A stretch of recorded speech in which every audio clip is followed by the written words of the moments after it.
y'all remember the Imagination Movers?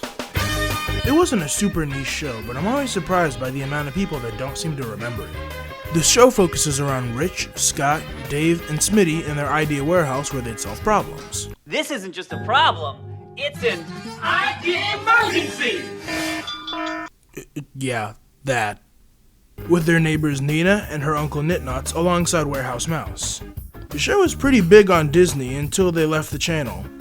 They still did their own thing for a while, making music and videos, but what if I told you the Movers almost had an animated series?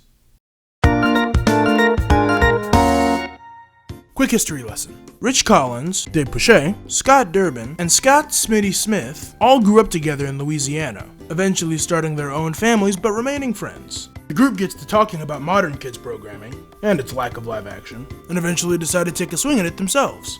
They donned the jumpsuits, strapped on their guitars, and became the Imagination Movers. Originally just performing for their own kids' birthday parties, they started doing some home recordings and eventually started playing for other families in the neighborhood. This made them even bigger, giving them the chance to play at some pretty big festivals, eventually being scouted by the head of Playhouse Disney. A few costume changes, a brand new set, and we have the Imagination Movers that everyone knows and loves. I've actually got a longer video planned covering this in more detail, so keep a lookout.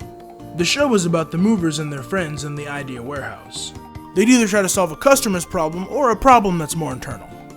After some brainstorming, the problem is eventually solved and we end the episode with this absolute classic. We had a problem but we figured it out. That's what the Movers are all about. Everybody let's jump and shout. Come on! And if you feeling froggy, jump up. And if you really scared, get down. And all my bad bitches, stand up. Look, bitch, I'm behind you. Turn around, turn around, turn around, turn around. The Movers' music is truly zero skips. The show lasted about 3 seasons with the 4th planned, and went off Disney about 3 years in. But the band kept making content, either with other production companies or funding it themselves. During this time, they were considering some new avenues of content, and they eventually landed on the idea of an animated project, given the Movers' already cartoonish personalities. The first working concept of the unnamed Movers project was just the Disney series, but animated. Just taking the antics of the initial show, but giving them more freedom with the power of animation. The second concept goes a bit of a different direction. This version of the project was a time travel series called Imagination Movers It's About Time. The only real evidence of this concept is some artwork done by Michael Borkowski, and the series seems to be one of 2 basic time travel plots, wherein the Movers got lost in time or triggered some sort of butterfly effect. In the midst of all that, we also see the return of some kind of obscure characters. First off being the duo Catnip and Catnap. The characters were made for the video License to Move, where they essentially act as the preschool version of Statler and Waldorf from the Muppets. These box seats are really nice. Oh yeah! Much nicer than the boxes we usually sit in. I'll get it. It's a potty joke. The other returning character is the robot Rocko-Matic, a character made for the video and specifically the live show of the same name. We had a tour where we built this giant robot called Rocko-Matic. It was actually awesome. This piece. It was. It was great. There was a guy inside the robot behind the drum set, and he would operate the robot. And it was, On September 22nd, 2014, they posted a press release to their Facebook page announcing their newest project. Toronto 9-Story Entertainment has partnered with the musical act Imagination Movers for the development of Super Movers, an animated comedy adventure show meant for children between the ages of 4 and 7. The main message behind Super Movers is that everybody has the power to become a superhero. The story follows 4 average rockers with amusing superpowers who help their fans unlock their own hidden powers. The program stars an animated version of the Imagination Movers, a band that previously appeared in a live-action series on Disney Junior around the globe. Around 2 days later, the Canadian animation group 9-Story Media releases a statement of all their newest shows they're going to be starting production on, one of which being a project called Super Movers.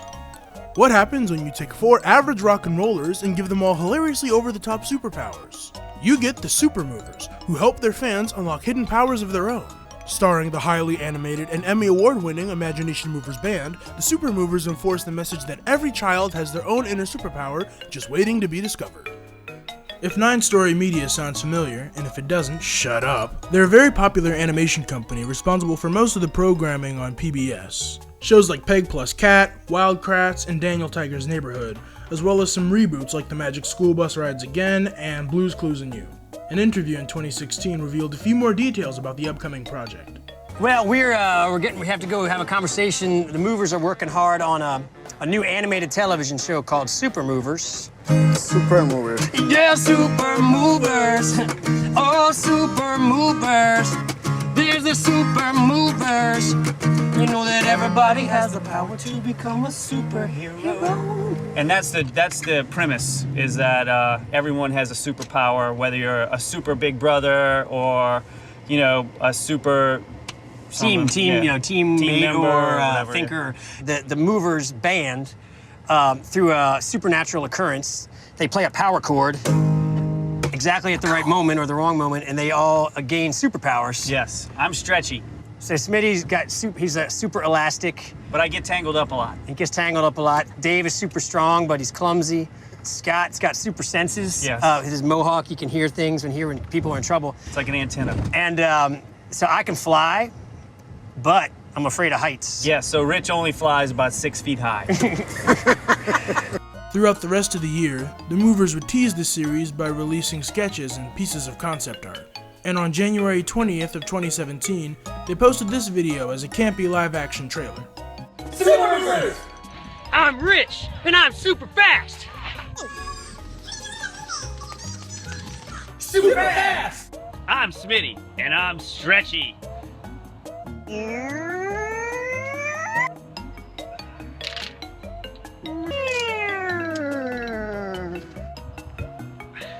Super stretchy! I'm Dave, and I'm gummy!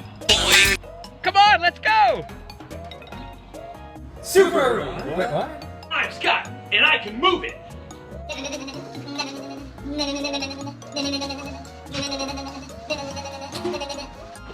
Yeah! Super, he moved the chair! That's super! I like the concept. And the characters are great! But, you know, this may work better as an animated show. God, we should call the professionals!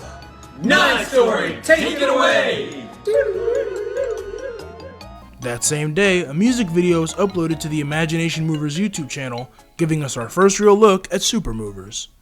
Like the interview mentioned, one day the Movers are playing in their garage when all of a sudden, the Movers strike a power chord so intense that a blast of energy gives them superpowers. Smitty's still super elastic, but now slightly different to the original pitch. Rich has super speed, Scott has molecular kinesis, and now Dave is gelatinous?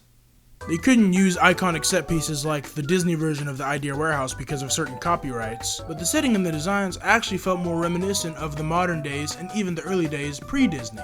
We get a more modern looking Nina, as well as a warehouse mouse that looks like a cross between himself and Tutter from Bear in the Big Blue House. And if all that other stuff wasn't good enough, now we've got a kick-ass new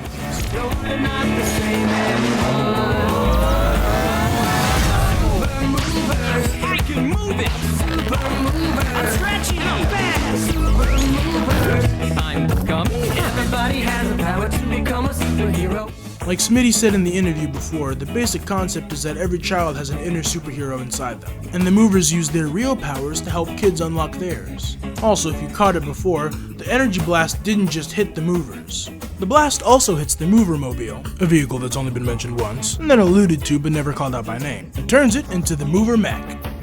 The blast seemingly also hits every cat in the neighborhood, turning them now into ninjas working for a purple-haired man in a van. That's it? Just purple-haired man in a van? Okay, cool, moving on.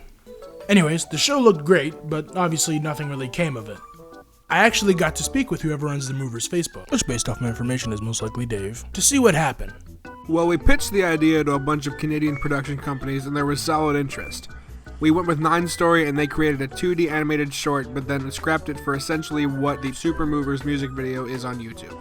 However, the year between the first short and the final one, the window closed. So pretty cut and dry, just bad timing. But I definitely believe that if the timing was right, the show would have been picked up and it would have been great. But that's all we've got on Super Movers. Don't forget to hit the subscribe and like button on the way out, and stay tuned for more things people don't care about. And until next time, see ya!